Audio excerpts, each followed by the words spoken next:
My name is ASMRhapsody and welcome back to Slay the Spire. Now, you might notice a slight change in my voice for this entire episode. Primarily what's happening here is not as a direct result of any throat injury that I would have sustained over the previous episode or over the attempt to stream earlier this morning. I've made sure to take all of the preventative and recuperative and recuperative measures that I can for my throat in the meantime. But as part of those preventative measures, I'm going to be a little more compressed in dynamic range than I typically would be, just to make sure that I don't aggravate anything if it hasn't, by this point, fully healed.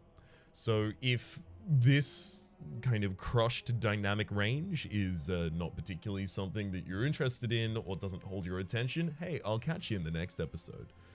I'll be fine very, very soon. I just probably shouldn't have streamed, every waking hour of this week. Anyone could have told me that before I did it, right?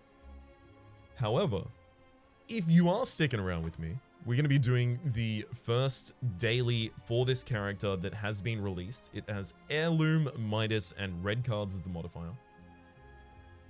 Consider this the After Dark kind of recording of an episode here. I'm not going to be like After Dark topic, it's just like the kind of general tone of my voice is going to be much more down here. And, a little bit ASMR-y. Not by intent, just as an affectation of trying to make sure that I don't do any damage.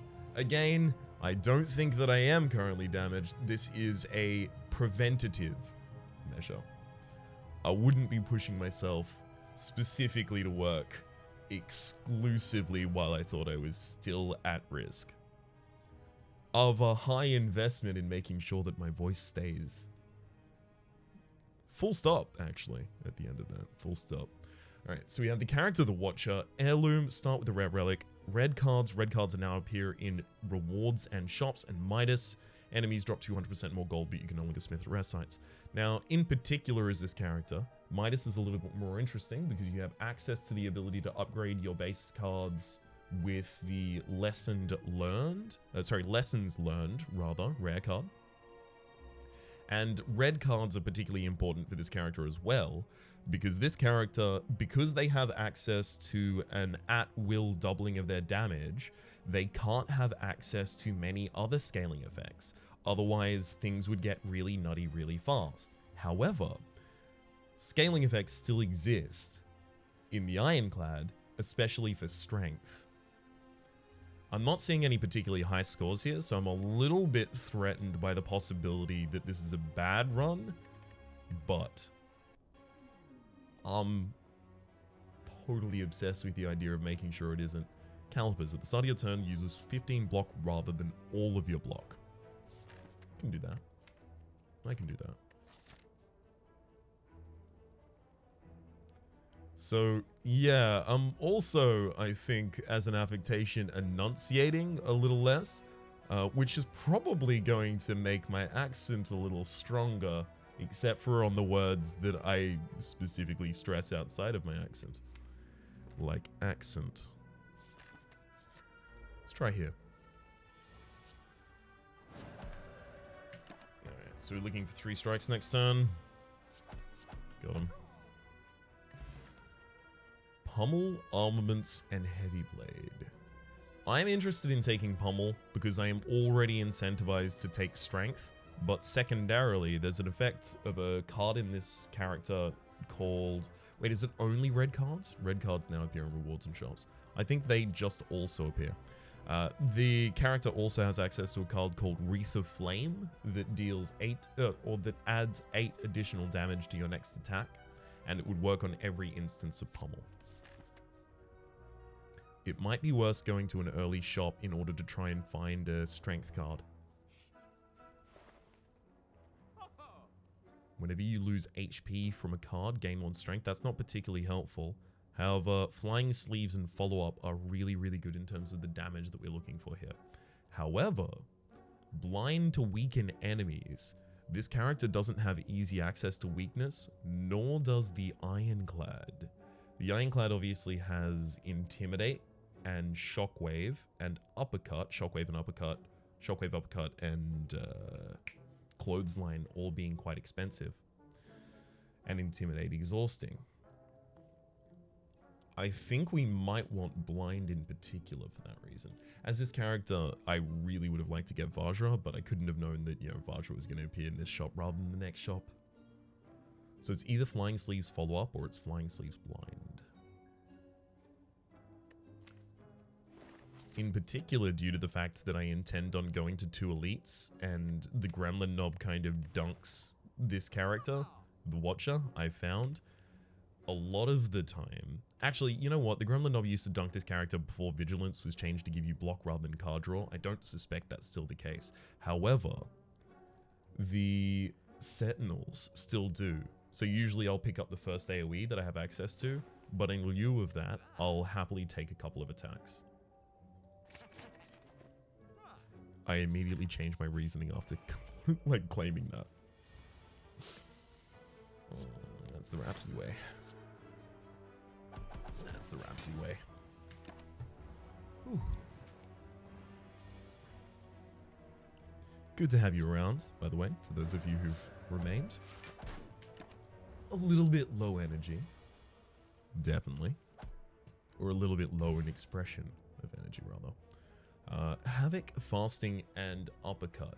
Well, we can think about Fasting as a possible strength gain for us, right? Especially considering that Flex exists within the Ironclad's base relic set. So while I am interested in Uppercut here, I'll be taking Fasting because of the multi-classing that we have access to.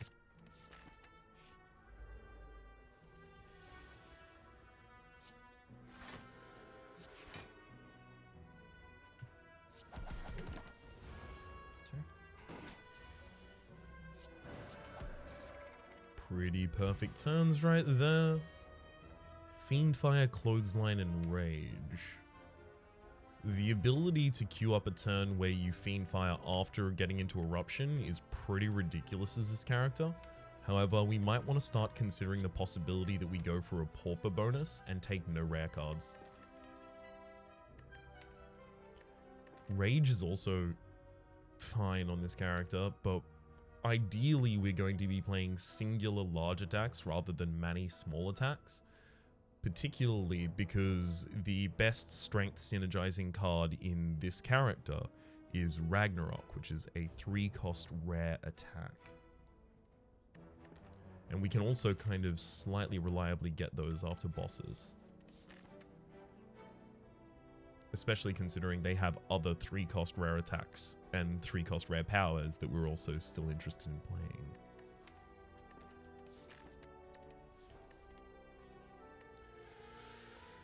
I think I'll take Fiendfire for the possibility of dunking elites.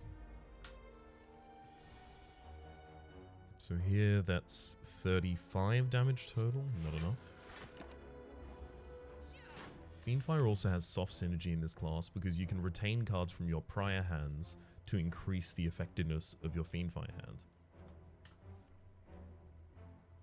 Just a thing I thought worth mentioning. Glad I don't get weakened here, because now I should have the ability to... Right, Eruption for 9, and then we deal 16, so 9, 16 is 25, plus 16 again is lethal.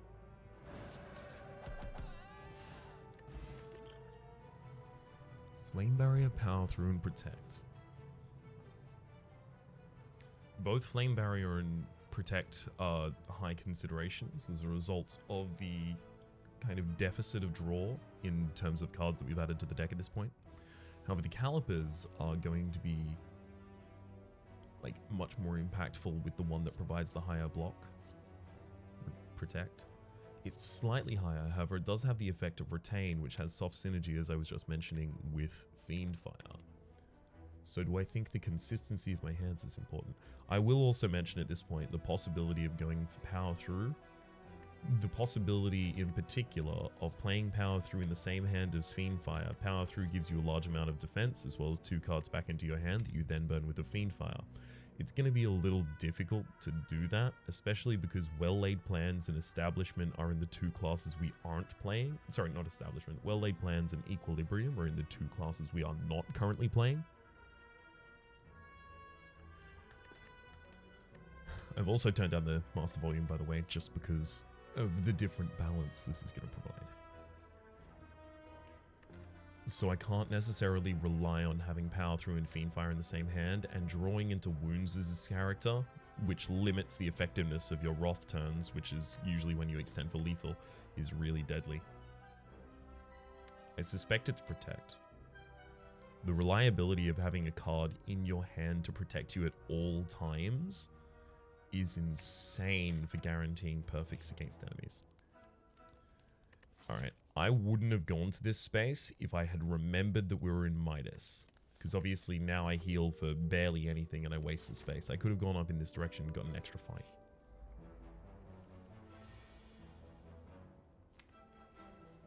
Interestingly, I think you have to Eruption on turn 1. Because otherwise you don't kill the Gremlin Knob until your like second cycle of the deck, which is 3 turns away from me right now.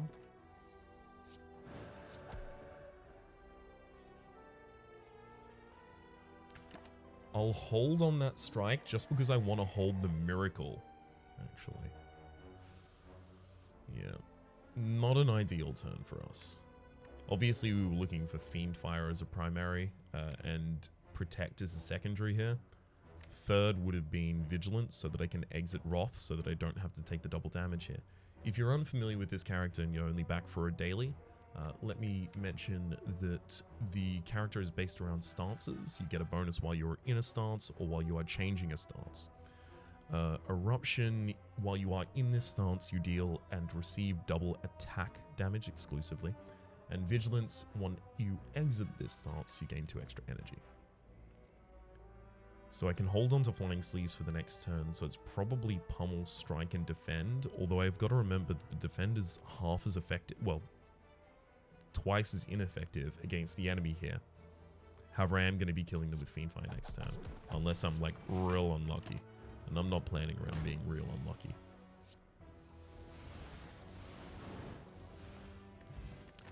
Art of War, if you don't play any additional if you don't play any attacks during your turn, gain additional energy next turn, as well as Infernal Blade, Metallicize, and Seversol.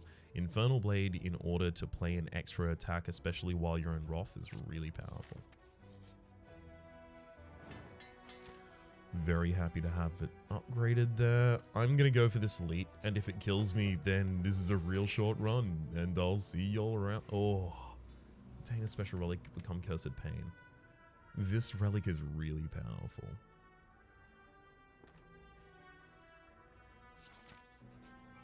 It's really powerful.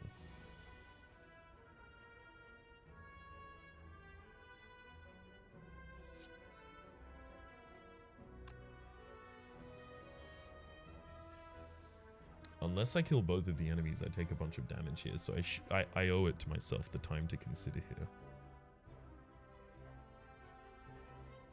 Can I kill both of them? So Eruption on the less healthy target. Pummel. Miracle Flying Sleeves the front line. The Flying Sleeves is 16 by itself. So I need 2 cards on each of them in order to get a kill. So Eruption, Miracle, Fiendfire on the other line isn't going to be enough.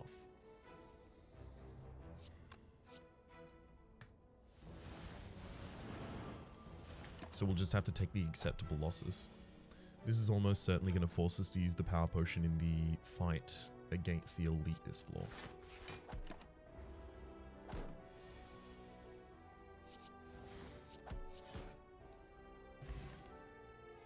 Scroll. Draw 3 cards. You cannot play skills for the rest of the turn. Yeah. We need to go more aggressive with this character right now. Okay, this is really good. We can either remove the pain or we can heal up here. I actually think healing up is going to be significantly more impactful in terms of saving us against the upcoming Elite. Removing the pain is slightly bad in terms of the fact that I want curses in my deck ultimately. Okay, this is good. We get a lot of setup turns here. We even get to hold protect. This is great. Okay. So Fiendfire is 14 per card exhausted. This is 20 by itself, so we use this first. Then burn every other card.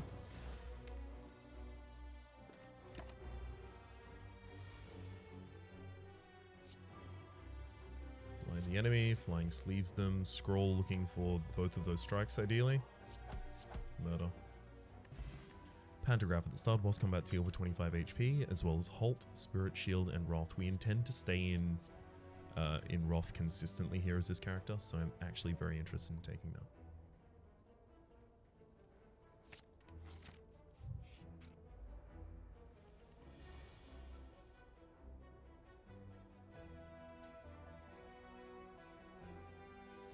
Fasting Vigilance and Halt will keep me safe here. And I should actually have the ability to pivot towards lethal this turn. Will Infernal Blade first. Oh, look at that Whirlwind. Beautiful. Now we'll Scroll, which, thanks to the fasting, Scroll is not actually going to apply that debuff to us. You are kidding me. Eruption is ideally, obviously, the target we hit here. I'm going to double defend, and then Fiendfire here is 6. 6 by 7 is short on killing the cultist.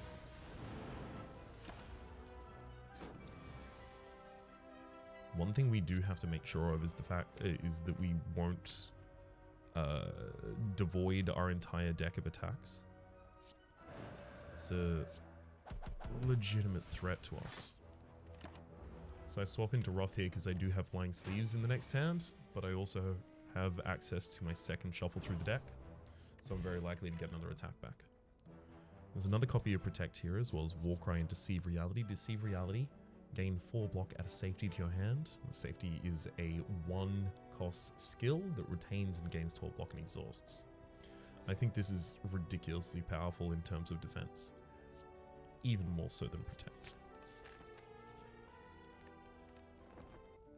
Great. So we took that risky path at the very end there, and we ended up totally fine. Unfortunately, we had no choice but to rest in this location, and we also had no choice but to have the Pantograph heal us at the start of this, unless we didn't take the Pantograph, which does mean that the Hexaghost is almost certainly going to deal damage to me on the second turn, just because my HP is too big. I could consider going for a Power Potion here, but I actually might need it. I think I'll need it in this fight.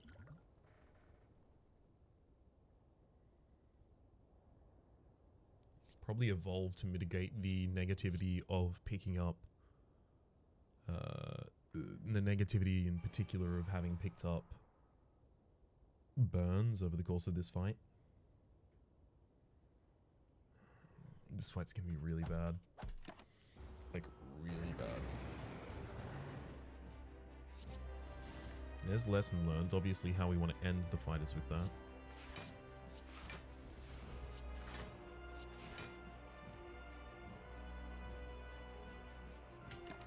At the absolute least, we leave it in the deck to deal damage with later.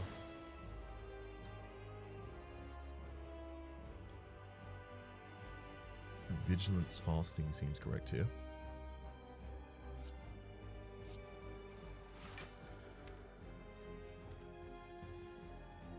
I could scroll, but I don't think it's particularly important.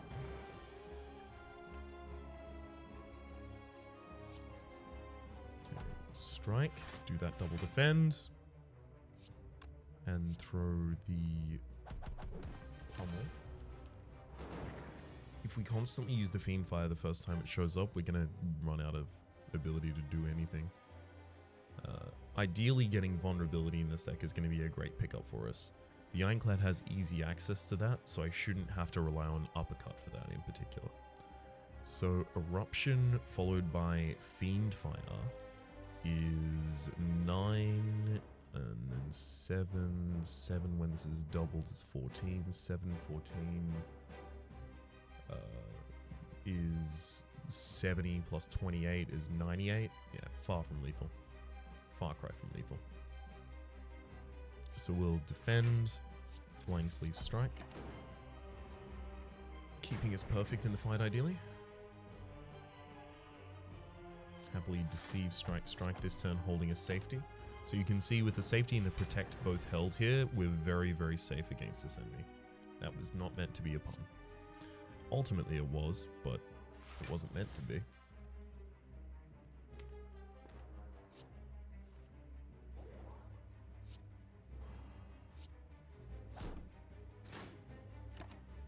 I took a lot of damage to pain on that turn. That doesn't necessarily prevent a perfect.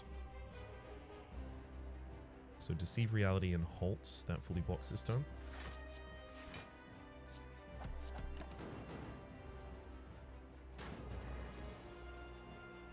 Okay.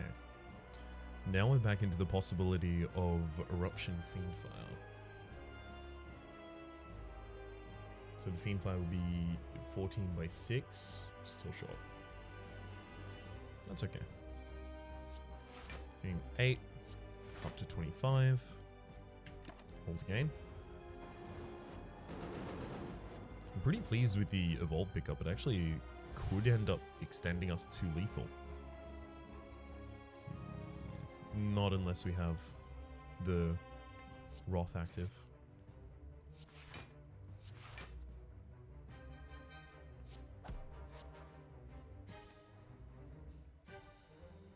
I might want to use the Essence of Steel here rather than safety, because we are going to need safety next turn.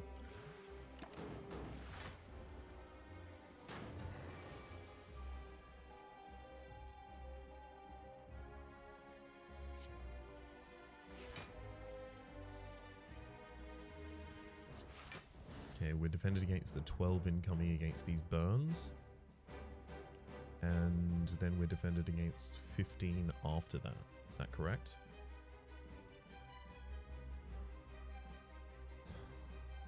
$12 and 15. We're on 27. Yeah, it's 12 and 15. So now we can throw just a normal strike.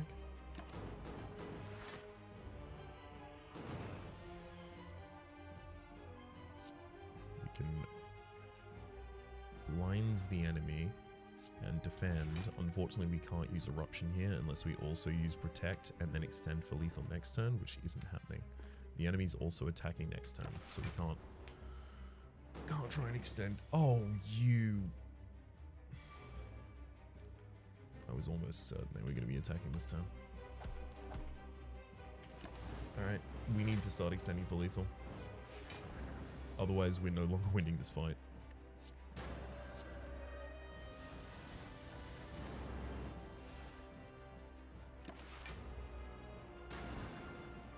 Since I'm no longer perfecting the fight, I'm more than happy to just throw caution to the wind.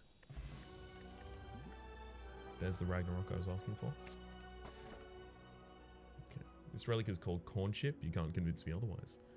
Doubles the effectiveness of potions. There's also Coffee Dripper. Gain energy at the start of your turn. You can no longer rest at rest sites, so we'll have nothing to do at rest sites. And the Empty Cage upon pickup, remove 2 cards from your deck. I think we need to get the pain out of that. But without extra energy, we're going to have a lot of difficulty casting the Ragnarok and Fiendfire in particular. Alright, I'm going to take the risky build, because I think my ideal archetype for this run is try and go for the riskiest thing that has the biggest payoff, and if I die, that's okay. I'm comfortable with that.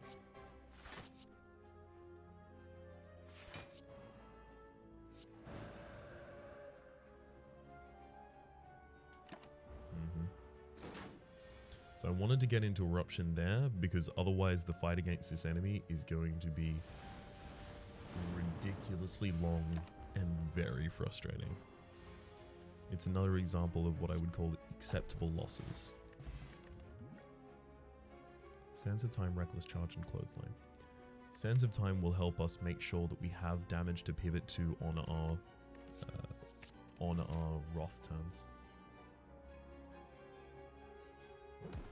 Take the second curse because I haven't discluded any yet.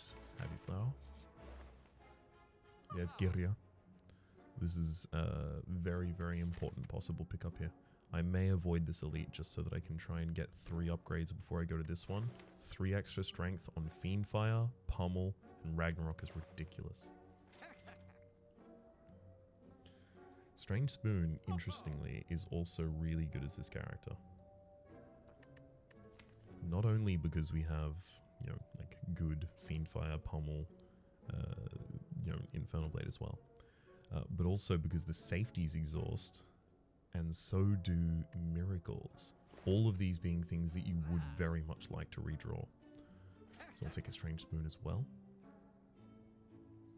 I also like the idea of taking Flash of Steel and Uppercut here, although finding a turn where I'm going to be able to use Uppercut and Ragnarok or Uppercut and Fiendfire is going to be difficult. That's too much to pay for vulnerability in my opinion here. Fire Breathing. This is the new Fire Breathing. Whenever you draw a status or a curse card, deal 6 damage to all enemies. I already intend to try and put 5 curses in this deck, so why wouldn't I take that? Also, it's new. I'll take Flash of Steel, and then we'll peace out. I'm going to be dodging the first elite here.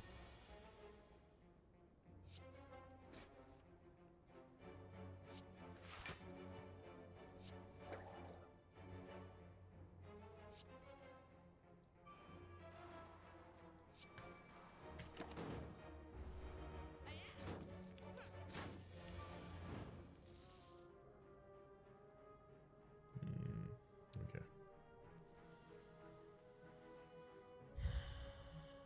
Not a great turn. I'm just going to defend Ragnarok. We're going to have a lot of these, unfortunately. Infernal Blade to crush joints is lovely. So that, plus the Sands of Time, will kill the backliner for us. We're just slightly short on being able to kill this looter, however we can full defend. And I'll specifically use the Strike over Flying Sleeves, not only because it's more damage, but because the Flying Sleeves retains.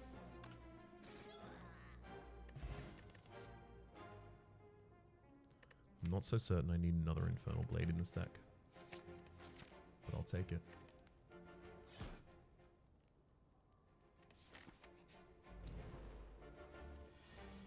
Alright, Snegger. My concern here is if I don't Eruption Ragnarok on turn 1, I might die.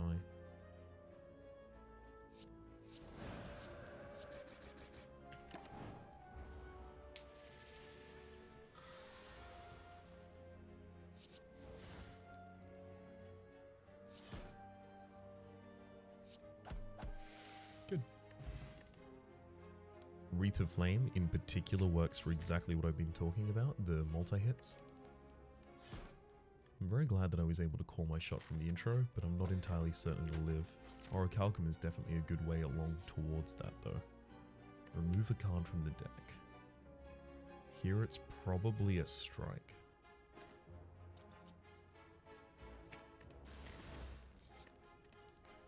There's our 3rd point of strength, if only we also got Vajra from that first floor. However, it's also worth noting, I wouldn't have Girya, right? If I had not visited that shop on the first floor. Instead, all of the relics would be a shop delayed for us. So it would be in the next shop that I would have found Girya, right? So, this is part of my point. Even if you can't get something from a shop, it's fine to go to it. I'm going to avoid the elite, but I'm going to take this for the possibility of Necronomicon. That's another curse for us as well.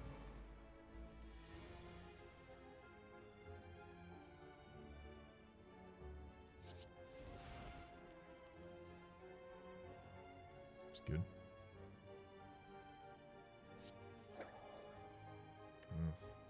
Getting Wreath of Flame is rough though.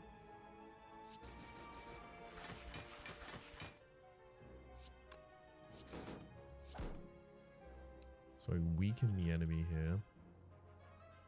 Or I can take the hit, right? Because that's 21 and I block for 6 already with the Orichalcum. I think I have to take the hit.